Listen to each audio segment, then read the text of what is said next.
시작은 참 부질없었다. 시골의 가난한 부모님 밑에서 태어나 별 볼 일 없는 그저 돌멩이인 줄 알았으나 깎고 또 깎아보니 세상에서 가장 찬란한 보석이었다.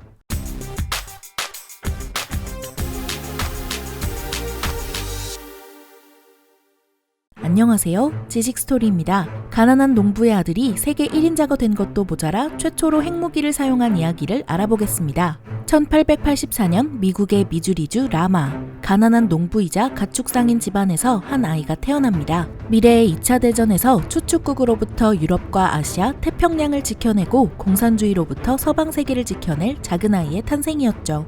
이 아이의 이름은 해리 트루먼입니다. 유년 시절 트루먼은 다른 영웅들과 달리 특별한 점이 없었습니다. 머리가 천재적이었거나 별다른 재능이 있던 것도 아니었습니다. 그저 착하고 평범한 시골의 한 아이였습니다. 하지만 그런 트루먼 앞엔 시련과 고난들만이 가득했는데요. 10살엔 치사율이 5에서 10%에 달하는 디프테리아를 심하게 앓아 목과 팔다리가 마비되며 생사의 갈림길에 놓이게 되는데 다행히도 무사히 회복하게 됩니다. 이후 음악과 역사에 관심이 많았던 트루먼은 피아노에 많은 열정을 보였지만 이마저도 실패하게 되고 군인이 되기 위해 미국의 사관학교인 웨스트포인트에 입학하려 했지만 시력이 좋지 못하다는 이유로 떨어지게 됩니다. 웨스트포인트에 낙방한 트루먼은 고등학교를 졸업하고 캔자스시티 경영대학에 입학했는데요. 하지만 이 학교마저도 자퇴하고 맙니다.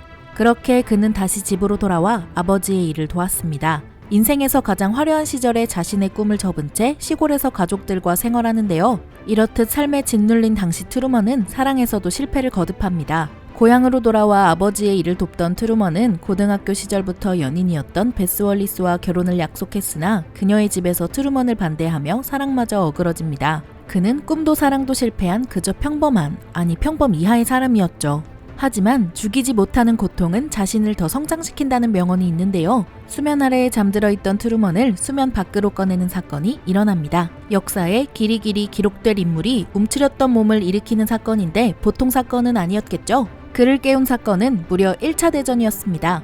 1917년 트루먼은 미국 주 방위군에 입대하게 됩니다. 그런데 시력이 좋지 않았던 트루먼이 어떻게 입대를 할 수 있었을까요? 무려 시력검사 차트를 몽땅 외워버리며 입대에 성공합니다. 그리고 포병대 소위로 1차 대전에 참전하며 나름 성공적인 군 생활을 마친 뒤 1919년 대위로 무사히 전역하게 됩니다. 이후 고향 땅으로 돌아온 트루먼은 사랑에도 성공하는데요. 집안의 반대로 헤어졌던 베스 월리스와 결혼을 하게 됩니다. 그리고 트루먼은 자그마한 사업을 시작하는데 캔자스시티에 한 남성복 매장을 차렸습니다. 그런데 이 사업이 트루먼을 담고 있기엔 너무 작았는지 1921년 경제침체로 인해 사업이 망해버리며 큰 빚을 지고 다시 주저앉았습니다. 이 정도의 실패를 겪었으면 인생에 회의적일 법도 하지만 그는 또다시 기회를 만들어내는데요. 트루먼은 군 시절 동기였던 제임스 펜더가스트의 소개로 그의 삼촌이자 정치인인 톰 펜더가스트를 알게 됩니다. 그는 썩 좋은 인물은 아니었는데, 아니 좋은 인물이 아니라 부패한 미국 정치인 중 하나였습니다. 어쨌든 정직하고 성실한 트루먼을 마음에 들어 했고 1922년 트루먼을 동부 잭슨 카운티의 지역판사 자리에 앉힙니다. 그리고 펜더가스트의 손에 이끌려 미주리주의 상원 의원까지 올라가게 됩니다.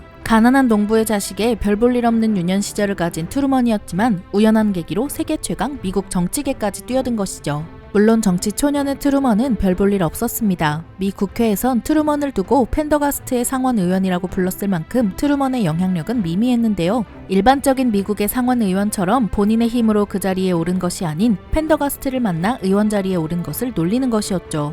하지만 트루먼은 늘 그랬듯 묵묵하게 맡은 일을 했습니다. 그리고 그의 첫 상원의원 임기 말년인 1939년 비리로 똘똘 뭉친 펜더가스트가 체포됩니다. 아무리 트루먼이 비리와 거리가 멀었더라도 펜더가스트의 체포는 트루먼에게 위기였습니다. 그럼에도 트루먼은 자기 나름대로의 소신을 펼치며 정치 생활은 이어나갑니다. 1941년에는 미국의 2차 대전 참전을 대비해 전쟁을 준비하기 위한 군사위원회인 트루먼 위원회를 만들어 활동하는데요. 이 위원회는 미국이 전쟁을 준비함에 있어 비리가 없는지 등을 조사했습니다. 이 조사를 통해 1년치 국방 예산에 달하는 금액을 절약하며 미 정부가 실시한 가장 성공적인 조사로 남게 됩니다. 그렇게 트루먼 위원회를 통해 자신의 꼬리표처럼 따라다니던 펜더가스트의 상원 의원이라는 낙인을 떼버리고 자신의 이름을 전미에 알리게 됩니다. 그리고 실제 1941 1941년 12월 진주만 습격을 받은 미국은 일본과 독일의 선전포고를 진행하며 2차 대전에 뛰어듭니다. 이후 트루먼은 세계 최고 권력의 코앞까지 올라서게 되는데 바로 미국의 부통령 자리를 차지하게 됩니다. 당시 미국의 부통령은 헨리 월리스라는 인물이었는데요. 월리스는 4년간 부통령 자리를 지키며 어느 정도 안정적인 정치 생활을 영위했습니다. 하지만 이제껏 보여준 트루먼의 행보는 월리스를 뛰어넘을 정도였고 또 지지자의 세력 또한 탄탄했습니다. 결국 트루먼은 1945년 1월에 미국의 부통령으로 취임하게 되죠. 이 자리에 오기까지 트루먼은 굉장히 고된 나날을 보냈을 것입니다. 가난한 농부의 아들이었던 인생의 쓴맛을 다양히 맛보았던 트루먼은 최고 권력 가까이에서 편한 말년을 보낼 일만 남았지만 그가 취임한 지 불과 82일 만에 사건이 하나 터집니다. 당시 미 대통령이었던 루즈벨트가 지병으로 인해 사망한 것이죠. 그렇게 트루먼은 짧은 부통령 기간을 마치고 1945년 4월 12일 세계 최고 권력인 미 대통령 자리까지 앉게 됩니다. 개천에서 용났다는 속담이 꼭 그를 두고 만든 말 같은데요. 파란만장했던 그는 루즈벨트에 이어 미국의 전쟁을 지휘하게 되고 1945년 5월엔 독일의 항복을 얻어냈으며 같은 해 8월에는 세계 최초로 핵폭탄을 투하해 지옥 같았던 2차 대전의 끝을 알렸습니다. 2차 대전의 여파로 일본은 핵을 맞고 일본에게 가장 많은 탄압을 받았던 한국은 허리가 끊기는 아픈 역사가 이어지지만 만약 트루먼이 일본에 핵을 투하하지 않았더라면 한반도는 공산주의로 물들었을지도 모릅니다.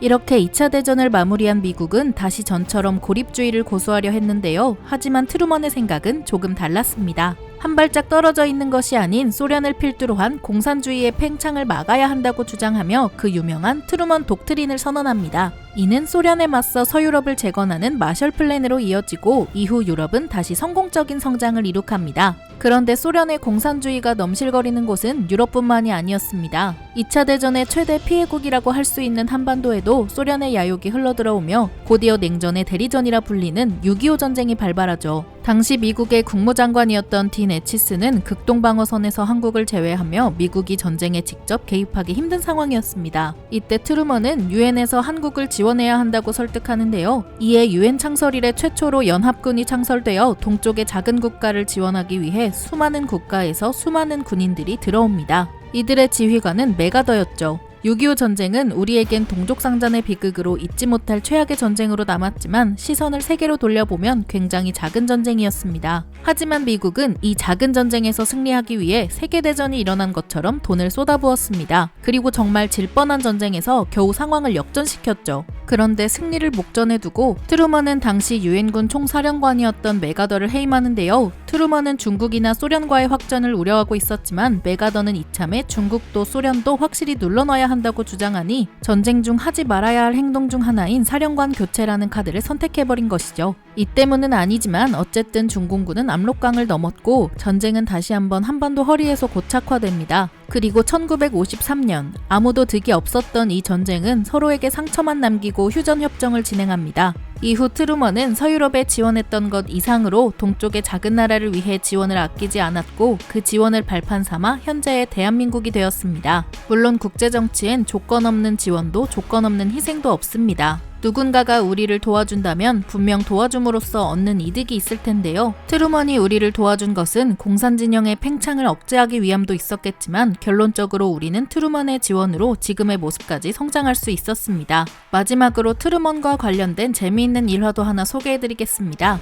미국에는 우리나라의 청와대에 해당하는 백악관이라는 대통령 관저가 있죠. 이 백악관에는 귀신이 나온다는 괴담이 있었습니다. 트루먼 전임자였던 루즈벨트 대통령도 백악관에 머물며 귀신을 보았고 영국의 총리 처칠도 미국에 방문해 백악관에 머물 당시 귀신을 마주했다고 하죠. 이렇듯 백악관 귀신 괴담은 굉장히 유명한 이야기였으며 트루먼 역시 이 괴담을 피해갈 수 없었습니다. 백악관을 돌아다니다 귀신을 마주하기도 하고 씻다가도 자다가도 귀신은 끊임없이 그를 괴롭혔습니다. 이에 화가 머리끝까지 난 트루먼은 감히 역대 다른 대통령들은 하지 못했던 엄청난 일을 감행하는데요. 불도저를 동원해 그냥 백악관을 부숴버립니다. 물론 전부 허문 것은 아니고 외벽은 그대로 든 채 속을 튼튼하게 만들 겸 내부를 허물었죠. 백악관은 미국의 역사와 함께 시작한 만큼 굉장히 오래된 건물로 과거엔 영국군에 의해 일부분이 무너지기도 했습니다. 실제로 트루먼 집권 당시 백악관은 겉만 멀쩡하지 속은 무너지기 직전이었습니다. 그래서 트루먼은 이 백악관 내부를 허물고 새로 튼튼하게 다시 지어 올린 것이죠.